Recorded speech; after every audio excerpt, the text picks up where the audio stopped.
ಶ್ರದ್ಧಾಂ ಮೇಧಾಂ ಯಶಃಪ್ರಜ್ಞಾಂ ವಿದ್ಯಾಂ ಬುದ್ಧಿಂ ಶ್ರಿಯಂ ಬಲಂ ಆಯುಷ್ಯಂ ತೇಜ ಆರೋಗ್ಯಂ ದೇಹಿ ಮೇ ಪುರುಷೋತ್ತಮ ದೇಹಿ ಮೇ ಪುರುಷೋತ್ತಮ.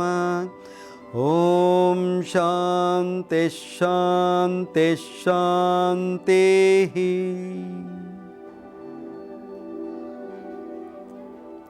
ದೂರದರ್ಶನ ಚಂದನ ವಾಹಿನಿಯ ವೀಕ್ಷಕರಿಗೆ ಸ್ವಾಗತ.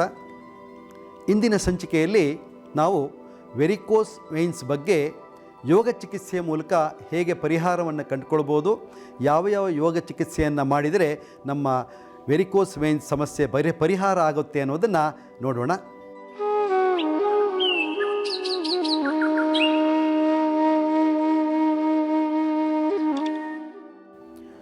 ಈಗ ನಾವು ಒಂದು ಪಲ್ಲಂಕವನ್ನು ರೆಡಿ ಮಾಡಿದ್ದೀವಿ ನೋಡಿ. ಇಲ್ಲಿ ಬುಲಿಸ್ಟರ್ಗಳನ್ನು ಜೋಡಿಸಿ ಆರಾಮಾಗಿ ಮಲಗಲಿಕ್ಕೆ ಒಂದು ವ್ಯವಸ್ಥೆಯನ್ನು ಮಾಡಿದ್ದೀವಿ. ಅದರಲ್ಲಿ ಹೇಗೆ ಮಲ್ಕೊಳ್ಬೇಕು, ಅದರಲ್ಲಿ ಮಲ್ಕೊಳ್ಳೋದ್ರಿಂದ ನಮಗೆ ಕುತ್ಕೊಳ್ಳೋದ್ರಿಂದ ಅಥವಾ ಮಲ್ಕೊಳ್ಳೋದ್ರಿಂದ ಏನು ಲಾಭ ಸಿಗ್ತದೆ ಅನ್ನೋದನ್ನು ಈಗ ನೋಡೋಣ. ಮಂಡಿಯನ್ನು ಮಡಚಿ ಮುಮ್ಮುಖವಾಗಿ ನಾವು ಆ ಬುಲಿಸ್ಟರ್ ಮೇಲೆ ಕುತ್ಕೊಳ್ಳೋಣ. ಹಾಗೆ ಮುಂದಕ್ಕೆ ಬಾಗಿ ಕೈಗಳನ್ನು ಮುಂದಕ್ಕೆ ಚಾಚಿ ಹಣೆಯನ್ನು ಆ ಪಿಲ್ಲೋ ಮೇಲೆ ಇಡೋಣ. ಈಗ ನೋಡಿ, ಅವರ ಕಾಲುಗಳು ಎರಡೂ ಪಕ್ಕದಲ್ಲಿ ಪ್ರಸರಿಸಿವೆ. ತನ್ಮೂಲಕ ಮಂಡಿಯ ಕೆಳಗೆ ನಾವು ಪಿಲ್ಲೋಗಳನ್ನು ಇಟ್ಟಿದ್ದೇವೆ. ಹಾಗಾಗಿ ಅವರಿಗೆ ಆ ಒತ್ತಡದ ಅನುಭವ ಕಡಿಮೆ ಇರ್ತದೆ, ಆರಾಮವಾಗಿ ಅಲ್ಲಿ ಇರಲಿಕ್ಕೆ ಸಹಾಯವನ್ನು ಮಾಡ್ತದೆ. ಮತ್ತು ಕೈಗಳನ್ನು ಮುಂದಕ್ಕೆ ಚಾಚಿ ಸೊಂಟದ ಮೂಲವನ್ನು ಮೇಲಕ್ಕೆಳೆದು ಹಣೆಯನ್ನು ಇಲ್ಲಿ ಅಡ್ಡಲಾಗಿಟ್ಟ ಒಂದು ಪಿಲ್ಲೋಗೆ ಇರಿಸಿ ಮಲಗುವ ಸ್ಥಿತಿಯಲ್ಲಿ ಇದ್ದದ್ರಿಂದ ಇಲ್ಲಿ ವಿಶ್ರಾಂತಿ ಸ್ಥಿತಿಗೆ ಹೋಗ್ತದೆ. ಇಲ್ಲಿ ನಿಮ್ಮ ಕಾಲುಗಳನ್ನು ನೋಡೋಣ. ಈ ಕಾಲಿನ ಮಂಡಿಯನ್ನು ಮಡಚಿ ಹಿಮ್ಮುಖವಾಗಿ ಇಟ್ಟಿದ್ದರಿಂದ ನಮ್ಮ ವೆರಿಕೋಸ್ ವೇನ್ಸ್ ಇರುವ ಭಾಗ ಅಂದರೆ ಕಾಲಿನ ಭಾಗ ಇಲ್ಲಿ ಅತ್ಯಂತ ಒತ್ತಡದಿಂದ ಕೂಡಿರುತ್ತದೆ ಕಾಲು. ಈ ರೀತಿಯಾಗಿ ಮಲಗಿದಾಗ ನಮಗೆ ಆ ಒತ್ತಡದಿಂದ ಹೊರಗೆ ಬರಲಿಕ್ಕೆ ಅನುಕೂಲ ಮಾಡಿಕೊಡ್ತದೆ ಮತ್ತು ತಲೆಯ ಭಾಗದ ಎಲ್ಲ ಒತ್ತಡವನ್ನು ಕಡಿಮೆ ಮಾಡ್ತದೆ. ಅದಕ್ಕೋಸ್ಕರ ನಾವು ನಿಧಾನವಾಗಿ ಆ ತಲೆಯ ಹಿಂಬದಿ ಭುಜಕ್ಕೆ ತಾಗಿ ಒಂದು ಸಣ್ಣ ಸ್ಯಾಂಡ್ ಬ್ಯಾಗನ್ನು ಇಡೋಣ. ಇಲ್ಲಿ ಈ ಸ್ಥಿತಿಯಲ್ಲಿ ಒಂದು 5 ನಿಮಿಷಗಳ ಕಾಲ ವಿಶೇಷವಾಗಿ ಸಹಜವಾದ ಉಸಿರಾಟದೊಂದಿಗೆ ವಿಶ್ರಾಂತಿಯನ್ನು ಪಡೆಯೋಣ. ನಮ್ಮ ಕಾಲಿನ ಎಲ್ಲ ಎಳೆತ ಸೆಳೆತಗಳು ಈ ವಿಶ್ರಾಂತಿಯ ಸ್ಥಿತಿಯಿಂದ ಆರಾಮಾಗ್ತದೆ, ಹಗೂರ ಆಗ್ತದೆ ಮತ್ತು ಮುಂದಿನ ನಮ್ಮ ಕೆಲಸಗಳಿಗೆ ಅನುವು ಮಾಡಿ ಕೊಡ್ತದೆ. ಇದು ವೆರಿಕೋಸ್ ವೇನ್ಸನ್ನು ತೊಂದರೆ ಇದ್ದವರು ಪ್ರಾರಂಭದಲ್ಲಿ ಮಾಡುವಂಥ ಒಂದು ಯೋಗ ಚಿಕಿತ್ಸಾ ವಿಧಾನ.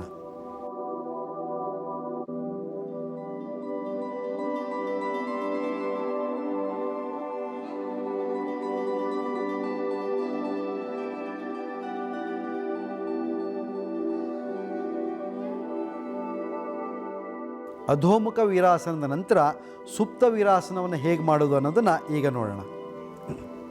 ನಿಧಾನವಾಗಿ ಮೇಲಕ್ಕೆ ಬನ್ನಿ, ಹಾಗೆ ಉಲ್ಟಾ ಮಲ್ಕೊಳ್ಳಿ. ಬೆನ್ನಿನ ಮೂಲವನ್ನು ಮೇಲಿಟ್ಟಿರೋ ಬುಲಿಸ್ಟರ್ಗೆ ತಾಗಿಸ್ಕೊಳ್ಳಿ. ಹಾಗೆ ಬೆನ್ನನ್ನು ಕೆಳಗೆ ಕೊಟ್ಟು ಮಲ್ಕೊಳ್ಳಿ.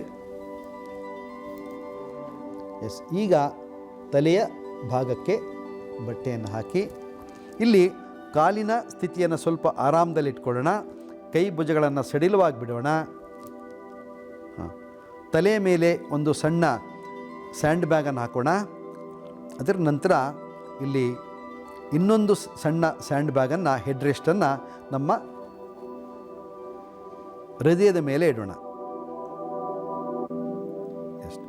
ಈ ರೀತಿಯಾಗಿ ನಾವು ವ್ಯವಸ್ಥಿತವಾಗಿ ಒಂದು ಪ್ರಾಪ್ಸ್ಗಳನ್ನು ಉಪಯೋಗಿಸಿ ಅಂಗಾತವಾಗಿ ಮಲಗಿಸಿದಾಗ ನಮ್ಮ ಶರೀರಕ್ಕೆ ಮತ್ತು ಕಾಲಿನ ಭಾಗಕ್ಕೆ ಹೆಚ್ಚು ವಿಶ್ರಾಂತಿ ಒದಗ್ತದೆ. ಯಾಕೆ ಹೇಳಿದ್ರೆ ನಮ್ಮ ಹೃದಯದ ಭಾಗ, ನಮ್ಮ ಚೆಸ್ಟ್ ಭಾಗ ಮೇಲ್ಮುಖವಾಗಿದೆ, ನಮ್ಮ ಕಾಲಿನ ಭಾಗ ಇಳಿಜಾರಿನಲ್ಲಿದೆ ಅಲ್ವಾ, ಒಂದು ಸ್ಲ್ಯಾಂಟಿಂಗ್ ಪೋಸ್ಚರಲ್ಲಿದೆ. ಈ ರೀತಿಯಾಗಿ ನಾವು ಮಲಗಿದಾಗ ನಮ್ಮ ಶರೀರದಲ್ಲಿ ಒತ್ತಡಗಳು ಕಡಿಮೆ ಆಗುತ್ತೆ ಮತ್ತು ಕಾಲಿನ ಭಾಗದಲ್ಲಿರುವ ಎಲ್ಲ ಬಿಗಿತನ ಮುಖ್ಯವಾಗಿ ಇಲ್ಲಿ ಸಹಜ ಸ್ಥಿತಿಗೆ ಬರುತ್ತೆ, ಆರಾಮವನ್ನು ಕೊಡ್ತದೆ. ಇಲ್ಲಿ ಒಂದು 5ರಿಂದ 15 ನಿಮಿಷಗಳವರೆಗೆ ವಿಶ್ರಾಂತಿಯನ್ನು ಪಡೆಯಬಹುದು. ಈ ರೀತಿಯಾಗಿ ನಾವು ವಿಶ್ರಾಂತಿಯನ್ನು ಹೊಂದಿದಾಗ ನಮ್ಮಲ್ಲಿರುವ ಮಾನಸಿಕ ಒತ್ತಡಗಳು, ದೈಹಿಕ ತೊಂದರೆಗಳು ನಿವಾರಣೆಯಾಗಿ ನಮಗೆ ಹೊಸ ಹುರುಪನ್ನು, ಹೊಸ ಚೈತನ್ಯವನ್ನು ಕೊಡುವಂತಹ ಒಂದು ಸಿದ್ಧತೆ ಮತ್ತು ಈ ಅಭ್ಯಾಸದಲ್ಲಿ ನಾವು ಕಾಣಬಹುದು. ಇದು ಸುಪ್ತ ವೀರಾಸನದಲ್ಲಿ ಕಾಣುವಂತಹ ಒಂದು ವಿಷಯ. ಇಲ್ಲಿ ಸಾಮಾನ್ಯವಾಗಿ ನಾವು ಕಾಲಿನ ಮಂಡಿಯನ್ನು ಮಡಚಿ ಹಿಮ್ಮುಖವಾಗಿಡ್ತೇವೆ. ಆದರೆ ಪ್ರಾರಂಭದಲ್ಲಿ ಈ ರೀತಿಯಾಗಿ ನೀವು ನೋಡ್ಬೋದು, ಸಮಾಧಾನವಾಗಿ ನೋಡಿ, ಒಂದು ಈ ರೀತಿಯಾಗಿ ಮಂಡಿಯನ್ನು ಮಡಚಿ ಹೀಗೆ ಹಿಮ್ಮುಖವಾಗಿಡ್ತೇವೆ. ಇದು ಸುಪ್ತ ವೀರಾಸನದ ಒರಿಜಿನಲ್ ಪೋಸ್ಚರ್. ಆದರೆ ಪ್ರಾರಂಭದಲ್ಲಿ ಅವರಿಗೆ ಇದನ್ನು ಮಾಡಿಸಿದರೆ ತುಂಬ ನೋವಾಗ್ತದೆ ಮತ್ತು ಅಲ್ಲಿ ಇರಲಿಕ್ಕೆ ಕಷ್ಟ ಆಗುತ್ತೆ. ಅದಕ್ಕೇನು ಮಾಡ್ತೀವಿ, ಕಾಲುಗಳನ್ನು ಮುಂದಕ್ಕೆ ಚಾಚಿ ಸ್ವಲ್ಪ ಹೊತ್ತು ಹಾಗೆ ವಿಶ್ರಾಂತಿಯನ್ನು ಕೊಡ್ತೇವೆ. 1 ವಾರ ಅಥವಾ 15 ದಿವಸದ ನಂತರ ನಾವು ಆ ಮಂಡಿಯನ್ನು ಮಡಚಿ ಹಿಮ್ಮುಖವಾಗಿಡ್ತೇವೆ. ಆಗ ಅದರ ಒರಿಜಿನಲ್ ಪೋಸ್ಚರ್ಗೆ ನಾವು ಹೋಗ್ತೀವಿ. ಪ್ರಾರಂಭದಲ್ಲಿ ಅದನ್ನು ಮಾಡಲಿಕ್ಕೆ ಹೋಗೋದಿಲ್ಲ, ಯಾಕಂದರೆ ಅವರಿಗೆ ಅನೇಕ ಸಮಸ್ಯೆಗಳು ಇರುತ್ತೆ. ಹಾಗಾಗಿ ಈ ಚಿಕಿತ್ಸೆಯಲ್ಲಿ ಅವನ್ನೆಲ್ಲವನ್ನು ಗಮನಿಸಿ ಅವರ ಎಲ್ಲ ಹಿಸ್ಟ್ರಿಯನ್ನು ತಗೊಂಡು ಅವರಿಗೆ ಯಾವ ರೀತಿ ಚಿಕಿತ್ಸೆ ಕೊಡಬೇಕು, ಯಾವುದರ ಮೂಲಕ ಅವರನ್ನು ಗುಣ ಮಾಡಬೇಕು ಅನ್ನುವ ಹಂತವನ್ನು ನಾವು ಎಲ್ಲ ಪರೀಕ್ಷೆಗಳ ಮೂಲಕ ತಿಳಿದುಕೊಂಡು ಹಂತ ಹಂತವಾಗಿ ಅವರಿಗೆ ಚಿಕಿತ್ಸೆಯನ್ನು ಕೊಡಲಿಕ್ಕೆ ಮುಂದಾಗ್ತೇವೆ. ಇದು ಸುಪ್ತ ವೀರಾಸನದಲ್ಲಿ ಮಾಡುವಂಥ ಒಂದು ಹಂತ. ಈಗ ವೆರಿಕೋಸ್ ವೈನ್ಸ್ ಚಿಕಿತ್ಸೆಗಾಗಿ ಕೆಲವು ನಿಂತು ಮಾಡುವ ಅಭ್ಯಾಸಗಳನ್ನು ನಾವು ನೋಡೋಣ. ಇಲ್ಲಿ ನೋಡಿ, ಗೋಡೆಗೆ ಒರಗಿ ನಾವು ನಿಂತು ಮಾಡುವ ಒಂದು ಅಭ್ಯಾಸ ತಾಡಾಸನ. ಅದನ್ನು ಹೇಗೆ ಮಾಡಬೇಕು ನೋಡಿ, ಇಲ್ಲೊಂದು ಸ್ಲ್ಯಾಂಟಿಂಗ್ ಬ್ರಿಕ್ಸ್ ಇದೆ, ವುಡನ್ನಿಂದ ಮಾಡಿದ ಸ್ಲ್ಯಾಂಟಿಂಗ್ ಬ್ರಿಕ್ಸ್ ಇದೆ. ಆಮೇಲೆ ಒಂದು ಬಟ್ಟೆಯನ್ನು ನಾವು ರೋಲ್ ಮಾಡಿ ಇಟ್ಟಿದ್ದೀವಿ. ಸೊ ಕೆಲವೊಬ್ಬರಿಗೆ ಮನೇಲಿ ಏನಾಗುತ್ತೆ, ಈ ಥರ ಬ್ರಿಕ್ಕನ್ನು ನೀವು ರೆಡಿ ಮಾಡ್ಕೊಳ್ಬೋದು. ಅಥವಾ ಅದು ಇಲ್ಲ ಅಂದಾಗ ನಾವೇನು ಮಾಡಬೇಕು, ಆ ರೀತಿ ಬಟ್ಟೆಯನ್ನು ರೋಲ್ ಮಾಡಿ ಇಟ್ಕೊಂಡು ಮನೆಯಲ್ಲಿ ಈ ಅಭ್ಯಾಸವನ್ನು ಮಾಡ್ಬೋದು. ತಾಡಾಸನವನ್ನು ಹೇಗೆ ಮಾಡೋದು ನೋಡೋಣ. ಈಗ ನಿಧಾನವಾಗಿ ಆ ವುಡನ್ ಬ್ರಿಕ್ ಮೇಲೆ ಮತ್ತು ಆ ಮಡಚಿ ರೋಲ್ ಮಾಡಿದ ಬಟ್ಟೆಯ ಮೇಲೆ ನಿಂತ್ಕೊಳ್ಳೋಣ. ಎರಡೂ ಕಾಲನ್ನು ಜೋಡಿಸ್ಕೊಂಡು ಹಿಮ್ಮಡಿ ಗೋಡೆಗೆ ತಾಗಿರಲಿ. ಪಾದದ ಅರ್ಧ ಭಾಗ ಆ ಸ್ಲ್ಯಾಂಟಿಂಗ್ ಬ್ರಿಕ್ಸ್ ಮೇಲೆ ಇರಬೇಕು ಮತ್ತು ಮುಖ್ಯವಾಗಿ ಇಲ್ಲಿ ಹಿಮ್ಮಡಿ ನೆಲಕ್ಕೆ ತಾಗಿರಬೇಕು. ಈ ರೀತಿ ಹಿಮ್ಮಡಿ ನೆಲಕ್ಕೆ ತಾಗಿದಾಗ ನಮ್ಮ ಕಾಲಿನ ಕೆಳಗಿರುವ ಮೀನಖಂಡವನ್ನು ಆ್ಯಕ್ಟಿವೇಟ್ ಮಾಡುತ್ತೆ. ಅದು ನೋಡಿ, ಈಗ ನಿಮಗೆ ತೋರಿಸ್ತೇವೆ ನಿಧಾನವಾಗಿ. ಈಗ ನೋಡಿ, ಸ್ಲ್ಯಾಂಟಿಂಗ್ ಬ್ರಿಕ್ಸ್ ಮೇಲೆ ನಿಂತಿದ್ದಾರೆ. ಈಗ ನಿಮ್ಮ ಈ ಮೀನಖಂಡವನ್ನು ಗಮನಿಸಿ ನೋಡಿ. ಇದು ಈ ರೀತಿ ನಾವು ಕಾಲಿನ ಹಿಮ್ಮಡಿಯನ್ನು ನೆಲಕ್ಕೆ ತಾಗಿಸಿದಾಗ ನರ್ವ್ ಸಿಸ್ಟಮ್ ಏನಾಗುತ್ತೆ, ಆ್ಯಕ್ಟಿವೇಟ್ ಆಗುತ್ತೆ. ಇದು ನಮ್ಮ ಶರೀರದ ಎರಡನೇ ಹೃದಯದ ಭಾಗ. ಹೃದಯದಿಂದ ಮೀನಖಂಡಕ್ಕೆ ರಕ್ತ ಸರಬರಾಜಾಗುತ್ತೆ, ಅಲ್ಲಿಂದ ಹೃದಯಕ್ಕೆ ಹೋಗುತ್ತೆ. ಅಲ್ಲಿ ಅಭಿಧಮನಿ ಮತ್ತು ಅಪಧಮನಿಗಳ ಕೆಲಸ ನಡೆದು ಅಲ್ಲಿ ಕೆಟ್ಟ ರಕ್ತನಾಳವನ್ನು ಮತ್ತು ಶುದ್ಧಿ ಮಾಡುತ್ತೆ. ಶುದ್ಧವಾದ ರಕ್ತವು ಮತ್ತೆ ನಮ್ಮ ಮೀನಖಂಡಕ್ಕೆ ಬರುತ್ತೆ, ಇಲ್ಲಿಂದ ಮತ್ತೆ ಹೃದಯಕ್ಕೆ ಹೋಗುತ್ತೆ. ಹೀಗೆ ಒಂದು ಚಾನಲ್ ಇದ್ದಾಗೆ ಇದು ಎರಡು, ಮೀನಖಂಡ ಮತ್ತು ನಮ್ಮ ಹೃದಯದ ಭಾಗ. ಇಲ್ಲಿ ನಮಗೆ ಈ ಒಂದು ಮೀನಖಂಡವನ್ನು ನಾವು ಆ್ಯಕ್ಟಿವೇಟ್ ಮಾಡೋದರಿಂದ ನಮ್ಮ ವೆರಿಕೋಸ್ ವೈನ್ಸ್ ಎನ್ನುವ ಸಮಸ್ಯೆ 100ಕ್ಕೆ 100 ಪರಿಣಾಮಕಾರಿಯಾಗಿ ಪರಿಹಾರ ಸಿಕ್ಕತ್ತೆ. ಅದು ಈ ತಾಡಾಸನದಲ್ಲಿ ಸಿಗುವ ಒಂದು ಲಾಭ. ಈ ರೀತಿಯಾಗಿ ನಾವು ಮತ್ತೆ ನಿಂತ್ಕೊಳ್ಳಿ, 1 ನಿಮಿಷದ ಕಾಲ ಇಲ್ಲಿ ನಿಂತ್ಕೊಂಡ್ರೆ ನಮಗೆ ವಿಶೇಷವಾದ ಅಭ್ಯಾಸ ಆಗುತ್ತೆ ಮತ್ತು ಆ ಮೀನಖಂಡದ ಆ್ಯಕ್ಟಿವೇಷನ್ ಆಗಲಿಕ್ಕೆ ಒಂದು ನಮಗೆ ವೆರಿಕೋಸ್ ವೆನ್ಸಿಗೆ ತುಂಬ ಸಹಾಯವನ್ನು ಮಾಡುವಂಥದ್ದು ಈ ತಾಡಾಸನ. ಇಲ್ಲಿ ದಿನಂಪ್ರತಿ ನಿಮಗೆ ಸಮಯ ಆದಾಗೆಲ್ಲ ಬೆಳಗ್ಗೆಯಿಂದ ಸಂಜೆವರೆಗೂ ರಾತ್ರಿ ಮಲಗುವವರೆಗೂ 4ರಿಂದ 5 ಬಾರಿ ಅಥವಾ ಒಂದು 5-6 ಬಾರಿ ಅಥವಾ ಒಂದು 10 ಬಾರಿ ನೀವು ಸಮಯ ಮಾಡಿಕೊಂಡು ಮಾಡಿದರೆ ನಿಮಗೆ 1 ತಿಂಗಳಿನಲ್ಲಿ ತುಂಬ ಉಪಯುಕ್ತವಾದ ಒಂದು ಆರೋಗ್ಯ ಸಿಗ್ತದೆ ಮತ್ತು ನಿಮ್ಮ ವೆರಿಕೋಸ್ ವೈನ್ಸ್ ಸಮಸ್ಯೆಯಿಂದ ನೀವು ಹೊರಗೆ ಬರಲಿಕ್ಕೆ ಇದೊಂದೇ ಅಭ್ಯಾಸ ನಿಮಗೆ ತುಂಬ ಲಾಭವನ್ನು ಕೊಡುವಂಥದ್ದು. ಇನ್ನು ಇದರ ಮುಂದಿನ ಅಭ್ಯಾಸವನ್ನು ನಾವು ನೋಡೋಣ, ಉತ್ತಿತ ತ್ರಿಕೋಣಾಸನ. ಯಾಕೆ ಹೇಳಿದ್ರೆ ನಿಲುಭಂಗಿಯಲ್ಲಿ ನಮಗೆ ಕಾಲಿನ ಭಾಗಕ್ಕೆ ವಿಶೇಷವಾದ ಶಕ್ತಿ ಸಿಗ್ತದೆ. ಉತ್ತಿತ ತ್ರಿಕೋಣಾಸನ ನಮ್ಮ ಬಲಪಾರ್ಶ್ವದಲ್ಲಿ ಆ ಸ್ಲ್ಯಾಂಟಿಂಗ್ ಬ್ರಿಕ್ ಮತ್ತು ಆ ಬಟ್ಟೆಯನ್ನು ಗೋಡೆಗೆ ತಾಗಿಸಿ ಹೀಗೆ ವರ್ಟಿಕಲ್ ಆಗಿ ನೇರವಾಗಿ ಇಟ್ಕೊಳ್ಳೋಣ ಮತ್ತು ಗೋಡೆಗೆ ಒರಗಿ ನಮ್ಮ ಶರೀರವನ್ನು ಇಟ್ಕೊಳ್ಳೋಣ. ಈಗ ನಮ್ಮ ಕಾಲಿನ ಸ್ಥಿತಿ 3 ಅಡಿಯಿಂದ 4 ಅಡಿಯ ಒಳಗೆ, 3 ಅಡಿಗಿಂತ ಒಳಗೆ ಬರಬಾರ್ದು, 4 ಅಡಿಗಿಂತ ಹೊರಗೆ ಹೋಗಬಾರ್ದು. ಆ ಒಂದು ಮೆಜರ್ಮೆಂಟಲ್ಲಿ ನಮ್ಮ ಕಾಲನ್ನು ಇಟ್ಕೊಂಡು ಎಡಗಾಲಿನ ಹಿಮ್ಮಡಿಯನ್ನು ಗೋಡೆಗೆ ತಾಗಿಸೋಣ. ಪಾದದ ಸ್ಥಿತಿಯನ್ನು ನೇರ ಇಟ್ಕೊಳ್ಳೋಣ. ಬಲಗಾಲಿನ ನೋಡಿ ಹಿಮ್ಮಡಿಯನ್ನು ನೆಲಕ್ಕೆ ತಾಗಿಸಿದ್ದೀವಿ. ಬಲಗಾಲಿನ ಪಾದದ ಅರ್ಧ ಭಾಗವನ್ನು ಆ ಬ್ರಿಕ್ ಮೇಲೆ ಮತ್ತು ಆ ಬಟ್ಟೆಯ ಮೇಲೆ ಇಟ್ಟಿದ್ದೀವಿ.